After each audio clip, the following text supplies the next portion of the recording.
Welcome to Vidyanjali. हम पढ़ेंगे relation and function, class 12 chapter 1। देखिए बड़ा दुख देता है ये चैप्टर बच्चों को, तो चलिए शुरू करते हैं। देखिए रिलेशन क्या होते हैं। मान लीजिए एक सेट है हमारे पास, बिल्कुल अच्छे समझना, बिल्कुल आराम से आपको एक एक बात समझ में आएगी कि क्या रिलेशन है क्या फंक्शन है, बिल्कुल क्लियर हो जाएगा। देखिए एक सेट है हमारे पास 1 2 3 और एक सेट है B 4 5। देखिए अगर इन दोनों सेटों की एक क्रॉस भी निकालें, इसे कहते हैं हम कार्टेशियन प्रोडक्ट। क्या कहते हैं? Cartesian product. ठीक है ना, कार्टेशियन प्रोडक्ट। तो ए क्रॉस बी कैसे निकालते हैं? फर्स्ट एलिमेंट की फर्स्ट के साथ लिख दो 1 4, फर्स्ट एलिमेंट को सेकंड के साथ लिख दो 1 5, 2 4, 2 5, 3 4 एंड 3 5। ठीक है, ये क्या है? Element of A cross B. इनको क्या कहते हैं? ये जो ब्रैकेट में लिखे हैं स्मॉल वाले ब्रैकेट में, इन्हें कहते हैं ऑर्डर्ड पेयर। ठीक है ना, क्या कहते हैं? Ordered pair. ठीक है, रिपीट करता हूं। एक सेट है ए 1 2 3, एक सेट है बी 4 5, इनकी क्रॉस प्रोडक्ट निकाली, इसे कहते हैं कार्टेशियन प्रोडक्ट। कैसे निकालते हैं? फर्स्ट एलिमेंट को फर्स्ट के साथ, फर्स्ट एलिमेंट को सेकंड एलिमेंट के साथ, इसी तरीके से सेकंड एलिमेंट को 4 के साथ, सेकंड को 5 के साथ, थर्ड को 4 के साथ और 3 को 5 के साथ। ये हमारा आ गया कार्टेशियन प्रोडक्ट। ये जो एलिमेंट हमने लिखे हैं ब्रैकेट में, स्मॉल वाले ब्रैकेट में, इन्हें क्या कहते हैं हम? Ordered pair. ठीक है, अब पहले बेसिक सी एक बात समझना, इसमें टोटल कितने एलिमेंट होंगे ए क्रॉस बी के अंदर? देखो ए में कितने एलिमेंट थे? 3। बी में कितने एलिमेंट थे? 2। देखो ए क्रॉस बी में कितने एलिमेंट है? 1 2 3 4 5 6, यानी कि 3 इंटू 2। तो एक बात हमें ध्यान रखनी है, अगर एक सेट है हमारे पास ए, उसके अंदर नंबर ऑफ एलिमेंट है m, एक सेट है बी, उसके अंदर नंबर ऑफ एलिमेंट है n, तो a क्रॉस b में नंबर ऑफ एलिमेंट कितने हो जाएंगे? mn हो जाएंगे। ठीक है, बिल्कुल बेसिक सी बात हो गई। अगर a के अंदर m एलिमेंट है, b के अंदर n एलिमेंट है, तो a क्रॉस b में mn एलिमेंट हो जाएंगे। अब हम पढ़ते हैं रिलेशन किसे कहते हैं। सबसे इंपॉर्टेंट टॉपिक है।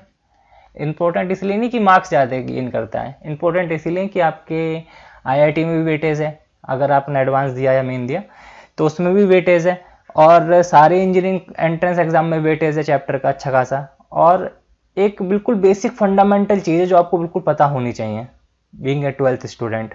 देखिए रिलेशन क्या होता है। Any subset of A cross B, A cross B का कोई भी सबसेट ले लीजिए, वो क्या बन जाएगा? रिलेशन बन जाएगा from A to B. A cross B का कोई भी सबसेट चूज करो, वो क्या बन जाएगा? रिलेशन बन जाएगा। ए क्या था हमारे पास? 1 4 1 5 2 4 2 5। सबसेट क्या कहते हैं? इसके कुछ एलिमेंट का सेट बना लें। तो मैं एक रिलेशन लिखता हूं 1 4। देखो जरा, इसी का तो एलिमेंट लिया है मैंने, ये 1 4 1 4। तो ये क्या बन जाएगा? एक रिलेशन बन जाएगा। ऐसी एक रिलेशन क्या बन जाएगा?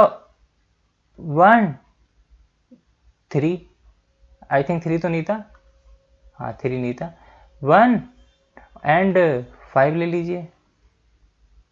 ठीक है, हम इसका कोई भी एलिमेंट लेते जाएंगे। 1 5 हो गया, ऐसे 2 4 ले लीजिए, 2 5, या इनके और पेयर ले लीजिए, ये भी रिलेशन हो जाएगा।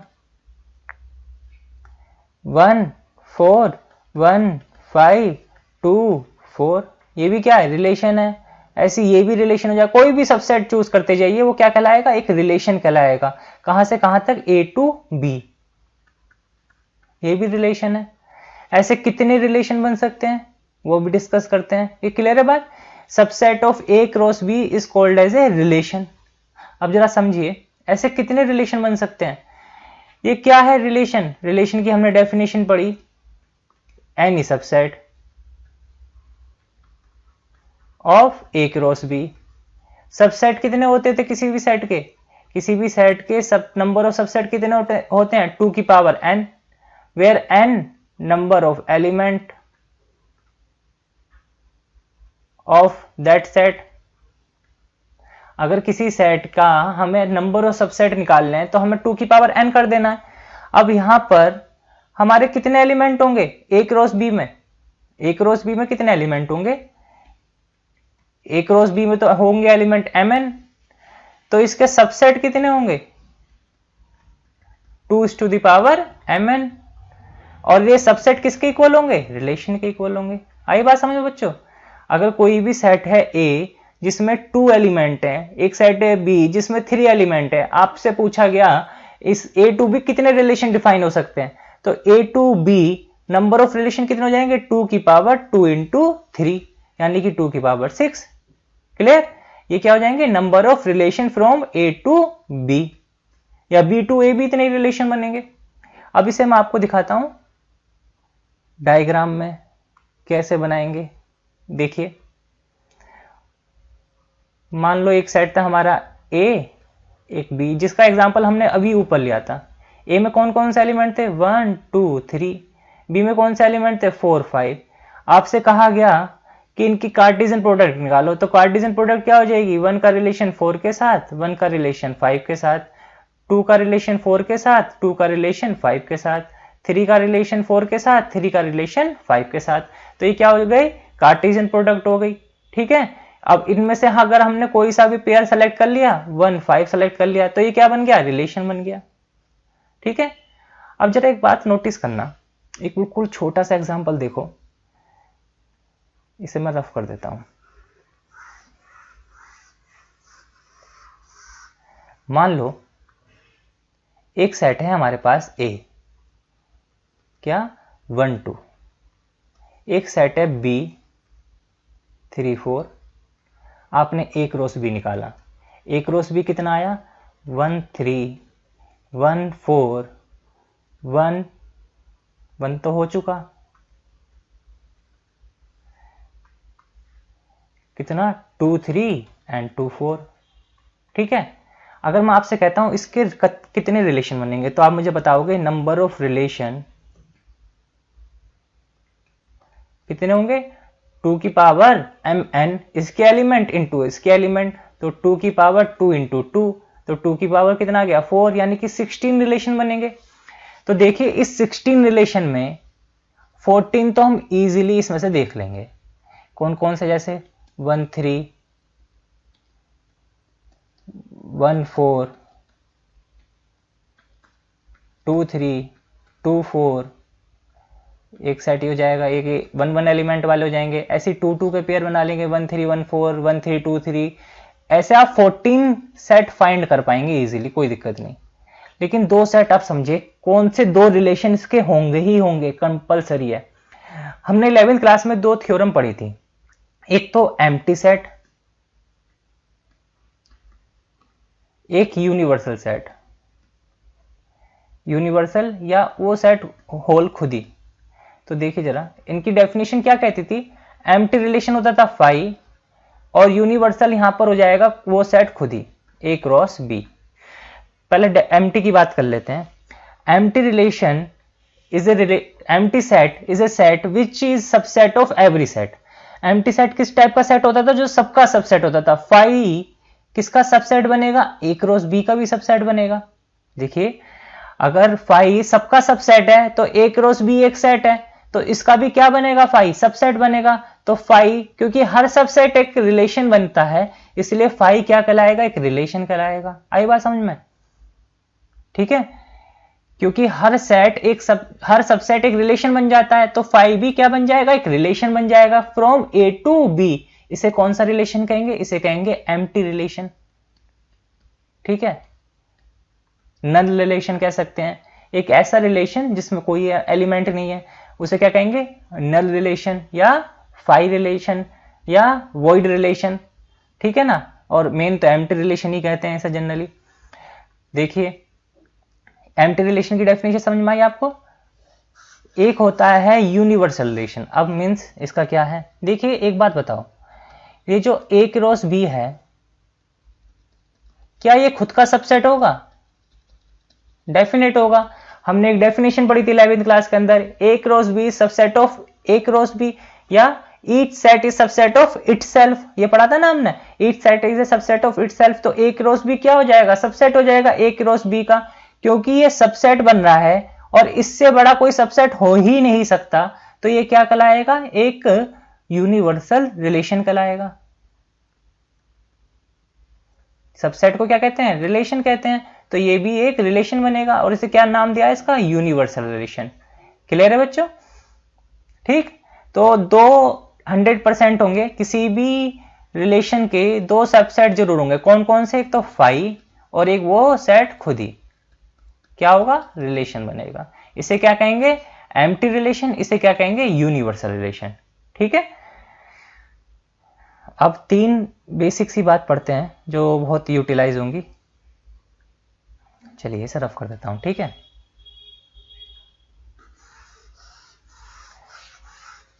देखिएगा जरा,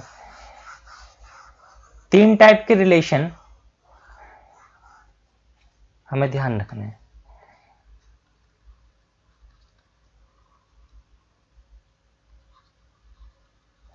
देखिए इसका 4 मार्क्स का क्वेश्चन आ जाता है जनरली, और 4 मार्क्स का नहीं आए तो जरूर एक क्वेश्चन तो जरूर ही आना, चाहे वो 2 मार्क्स का हो चाहे 1 मार्क्स का हो। तो पहली डेफिनेशन है रिफ्लेक्सिव रिलेशन।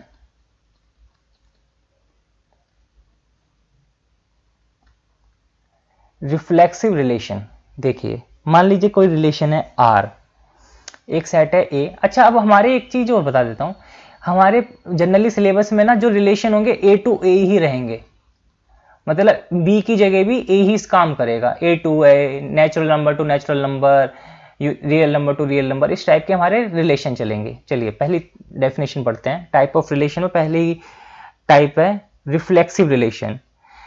बिल्कुल आराम से समझना, R X सच दैट, इसमें क्या होगा, X having AA for all A belongs to A। अब इसका मतलब क्या लिख दिया, ये देखो जरा, बिल्कुल आराम से समझो। देखिए बच्चों, कोई भी रिलेशन रिफ्लेक्सिव रिलेशन कहलाएगा अगर वो AA टाइप के एलिमेंट कंटेन करता हो। ठीक है, कोई भी रिलेशन रिफ्लेक्सिव रिलेशन कहलाएगा अगर वो AA टाइप के एलिमेंट कंटेन करता हो। AA टाइप मींस, मान लीजिए मेरे पास एक सेट है A 1 2, एक दूसरा सेट है 1 2 A ही। मैंने कहा A से A पर एक रिलेशन डिफाइन किया गया है। ठीक है, A से A पर एक रिलेशन डिफाइन किया गया है, तो आप कहेंगे रिलेशन तो बहुत सारे बन जाएंगे, इसके 16 होंगे। बिल्कुल सही बात है, इसके 16 रिलेशन होंगे टोटल, तो उन 16 में से कुछ रिफ्लेक्सिव रिलेशन कहलाएंगे। कौन से रिफ्लेक्सिव कहलाएंगे, जिसके अंदर AA टाइप के एलिमेंट होंगे। AA टाइप के एलिमेंट मींस जिसके अंदर हो जाए 1 1, जिसके अंदर हो जाए 2 2, ठीक है ना, जिसके अंदर 1 1 हो, 2 2 एक्स्ट्रा हो तो कोई दिक्कत की बात नहीं है, लेकिन ये दोनों होने कंपलसरी हैं। क्या लिखा है यहां पर, for all A belongs to A। Clear है बच्चों, अगर किसी रिलेशन के अंदर 1 1 पहुंच गया, 2 2 पहुंच गया, तभी वो कैसा बनेगा, रिफ्लेक्सिव रिलेशन बनेगा, अदरवाइज वो रिफ्लेक्सिव रिलेशन नहीं रहेगा। ठीक है, रिफ्लेक्सिव होने के लिए उसमें अपने से कनेक्टेड एलिमेंट होने चाहिए, हर एलिमेंट खुद से कनेक्टेड होना चाहिए। 1 1 से कनेक्ट होना चाहिए, 2 2 से कनेक्ट होना चाहिए, 5 5 से कनेक्ट होना चाहिए, एंड सो ऑन। ठीक है, अब इसका एक एग्जांपल समझो, देखो जरा ध्यान से, एक एग्जांपल देखो इसका अच्छे से। देखो मान लो एक रिलेशन है, पहले सेट लेते हैं, let A is a set of all triangle, एक सेट है ऑल ट्राइंगल का, and R is a relation such that, एक R रिलेशन है, इसके अंदर वो ही ऑर्डर्ड पेयर जाएंगे A to B such that A similar to B, और यहां पर A B क्या है, A and B are triangle of set A। अब समझो इसका मीनिंग क्या है, बहुत आराम से प्यार से समझो। एक सेट है ए जिसके अंदर सारे ट्राइंगल है इस वर्ल्ड के। एक हमने रिलेशन डिफाइन करा such that R A B such that A is similar to B. A के अंदर वही एलिमेंट जाएंगे जो सिमिलर होंगे, ठीक है ना। मींस आर के अंदर के पेयर सिमिलर होने चाहिए ट्राइंगल। मान लो एक ट्राइंगल है ए बी सी, एक ट्राइंगल है पी क्यू आर। मैं आपसे कहता हूं ये दोनों ट्राइंगल सिमिलर हैं, ठीक है ना। सिमिलर पता है ना, जो एक जैसे होते हैं देखने में, एंगल इक्वल होंगे, साइड के रेशियो इक्वल होंगे, ये सिमिलरिटी की डेफिनेशन है। खैर ए बी सी सिमिलर है पी क्यू आर के, तो ट्राइंगल ए बी सी और ट्राइंगल पी क्यू आर कहां पहुंच जाएंगे, इस रिलेशन में होंगे आर के अंदर। क्योंकि आर की डेफिनेशन क्या कहती है, इसके अंदर वही ट्राइंगल के पेयर जाएंगे जो क्या होंगे, सिमिलर होंगे। यही तो डेफिनेशन है। अब देखिए जरा, अब इसे मैं रिफ्लेक्सिव प्रूव करने वाला हूं कि ये रिफ्लेक्सिव है। जरा ध्यान से देखना और समझना एक बात। एक ट्राइंगल है ए बी सी, क्या एक डेफिनेशन नहीं पड़ी थी, each triangle it's similar to itself. क्या ए बी सी के सिमिलर होगा, 100% होगा। क्या डेफिनेशन पड़ी थी हम लोगों ने, each triangle is similar to itself. हर ट्राइंगल खुद के सिमिलर होता है। तो आर के अंदर ट्राइंगल ए बी सी का पेयर जाएगा या नहीं जाएगा, 100% जाएगा। क्योंकि इसके अंदर केवल वो ही पेयर जाएंगे जो एक दूसरे के सिमिलर होंगे, ठीक बात है ना। तो ए बी सी सिमिलर है ए बी सी के, इसीलिए इन दोनों का पेयर पहुंच जाएगा। और क्या ये बात एक ही ट्राइंगल ए बी सी के लिए होल्ड करेगी, नहीं, ये तो सारे ट्राइंगल के लिए होल्ड करेगी, फॉर ऑल ट्राइंगल। क्यों, क्योंकि each triangle is similar to itself. हर ट्राइंगल खुद के सिमिलर होता है, ठीक है। तो ये कैसा रिलेशन हो गया, रिफ्लेक्सिव रिलेशन होगा। एक बात ध्यान रखना, अगर एक भी ऐसा ट्राइंगल मिल गया जो खुद के सिमिलर नहीं हुआ तो वो रिफ्लेक्सिव नहीं रह जाएगा, क्योंकि ये सारे ट्राइंगल के लिए डिफाइन था हमारा सेट ए, ठीक है। तो फिलहाल के लिए जरा इतना जानो, क्योंकि इसके अंदर सिमिलर ट्राइंगल जाने थे और A B C means each triangle is similar to itself, तो उन सबके पेयर इसके अंदर पहुंच जाएंगे आर के अंदर, ठीक है। क्लियर है, तो ये रिफ्लेक्सिव हो जाएगा। क्लियर आई रिफ्लेक्सिव की क्या डेफिनेशन है, हर एलिमेंट खुद से कनेक्टेड होना चाहिए। चला देखो एक और, इसे रफ कर देता हूं, ठीक है ना। इस क्वेश्चन को मैं छोड़ रहा हूं क्योंकि इससे आपके मैं और भी पार्ट करवाऊंगा। देखिए जरा, डेफिनेशन क्लियर हुई रिफ्लेक्सिव की। एक और डेफिनेशन देखिए, एक है हमारा symmetric relation.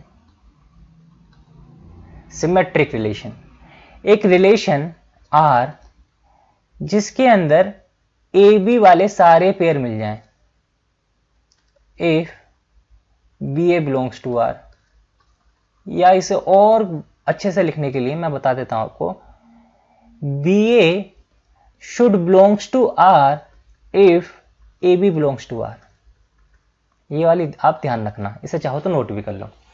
B A belongs to R if A B belongs to R, ये वाली कंडीशन होल्ड करनी चाहिए। मींस अगर ए बी आर के अंदर हो तो उसका रिवर्स पेयर भी आर के अंदर होना जरूरी है। क्या होने के लिए, सिमेट्रिक होने के लिए। क्लियर, अगर ए बी आर के अंदर है तो उसका converse B A B R के अंदर होना चाहिए, तभी वो कैसा रिलेशन बनेगा, सिमेट्रिक रिलेशन बनेगा, ठीक है। अब एग्जांपल से समझो, यही वाला एग्जांपल ले लेते हैं। Let A is a set of triangle, A set है ट्राइंगल का, आर एक रिलेशन है जिसके अंदर केवल वही, ये ए बी ट्राइंगल है ध्यान रखना, इसके अंदर केवल वही ट्राइंगल का पेयर जाएगा जो एक दूसरे के सिमिलर होगा। मैं इसे सिमेट्रिक प्रूव करके दिखाता हूं, ठीक है। इसे सिमेट्रिक प्रूव करते हैं। देखो जरा, एक ट्राइंगल है ए बी सी, वो सिमिलर है पी क्यू आर के। एक ट्राइंगल है ए बी सी, वो सिमिलर है पी क्यू आर के। तो ए आप कहेंगे जी ए बी सी और ट्राइंगल पी क्यू आर का पेयर तो आर के अंदर पहुंच जाएगा, मींस इस रिलेशन के अंदर पहुंच जाएगा, क्योंकि इसके अंदर केवल वही पेयर जाएंगे जो एक दूसरे के सिमिलर होंगे। अब जरा एक बात बताओ, ए बी सी सिमिलर है पी क्यू आर के, क्या पी क्यू आर सिमिलर होगा ए बी सी के, 100% होगा। तो पी क्यू आर और ट्राइंगल ए बी सी का पेयर कहां पहुंच जाएगा, आर के अंदर पहुंच जाएगा। मींस ए बी सी और पी क्यू आर जब एक दूसरे के सिमिलर है तो इसका रिवर्स भी कहां होगा, आर के अंदर होगा। ठीक है, तो ये कैसा रिलेशन हो जाएगा, सिमेट्रिक रिलेशन हो जाएगा। क्लियर है बच्चों बात। देखो एक और एग्जांपल दे देता हूं बिल्कुल सही सा, ऐसे समझो। दो लाइन है हमारे पास, एक लाइन है ए, एक लाइन है बी, ये दोनों एक दूसरे के पैरेलल है। अगर ए पैरेलल है बी के, क्या बी पैरेलल हो जाएगी ए के, 100% होगी। तो ये कैसी कंडीशन होल्ड करा रही है, एक तरीके से सिमेट्रिक है एक दूसरे के। क्लियर है बात। चलो एक और टाइप पढ़ते हैं, लास्ट टाइप है हमारी ये, इसे कहते हैं हम ट्रांजिटिव रिलेशन। इसे रफ कर रहा हूं, इसे क्या कहते हैं,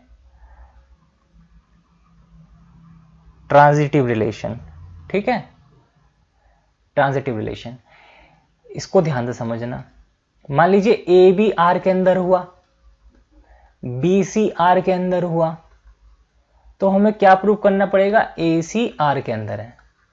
मतलब ए बी आर के अंदर हो, ए बी आर के अंदर हो, ए रिलेटेड टू बी हो, और ये जो जिससे एंड हो रहा है एलिमेंट, उसी से रिलेटेड एक और एलिमेंट हो, बी रिलेटेड टू सी हो। तो हमें प्रूव करना होगा ए रिलेटेड टू सी है। क्या प्रूव करने के लिए, to prove it's a transitive relation, it is a transitive relation. Prove करने के लिए हमें क्या काम करना पड़ेगा, ए बी एक पेयर लेना पड़ेगा, बी सी एक पेयर लेना पड़ेगा, और फर्स्ट एलिमेंट को थर्ड से कनेक्टेड दिखाना पड़ेगा।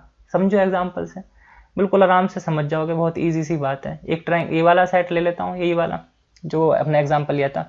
Late A is a set of all triangle and R is a relation such that R is AB, A similar to B and AB are triangle of set A।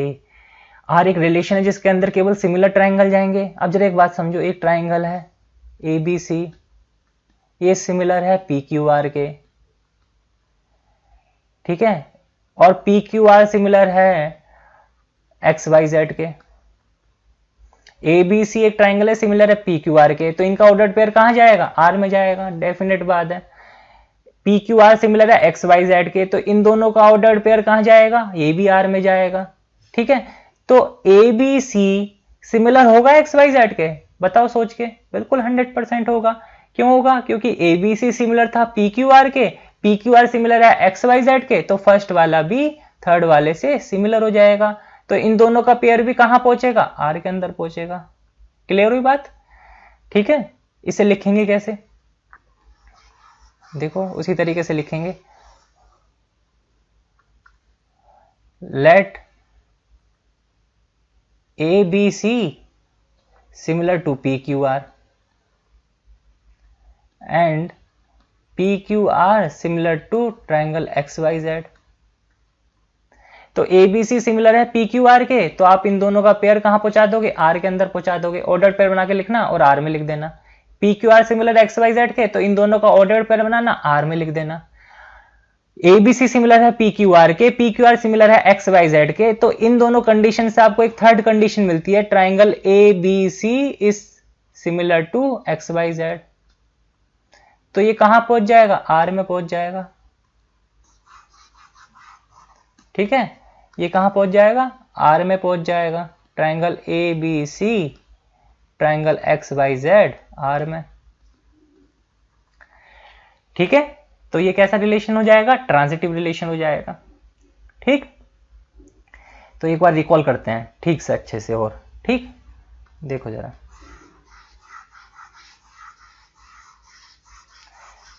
देखो reflexive relation, reflexive relation क्या होगा इसके अंदर, हमें prove करना पड़ेगा ए type के element कहां है, आर में।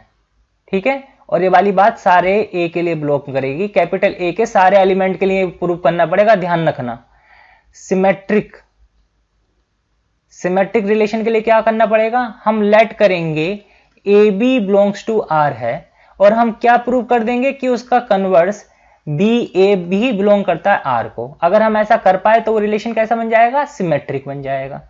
एक है ट्रांजिटिव रिलेशन,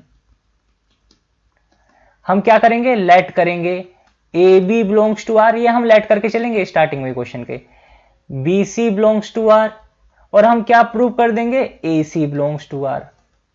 ये हम लेट करके चलेंगे दोनों बात और इसे हम प्रूव करेंगे।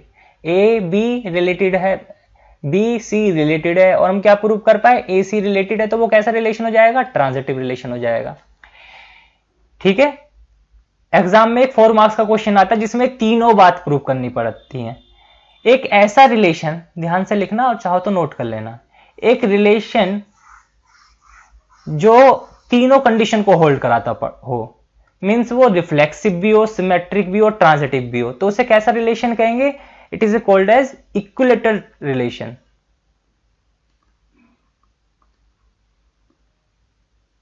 या इक्विलेंस रिलेशन। क्या कहलाएगा वो, इक्विलेंस रिलेशन लिख लीजिए।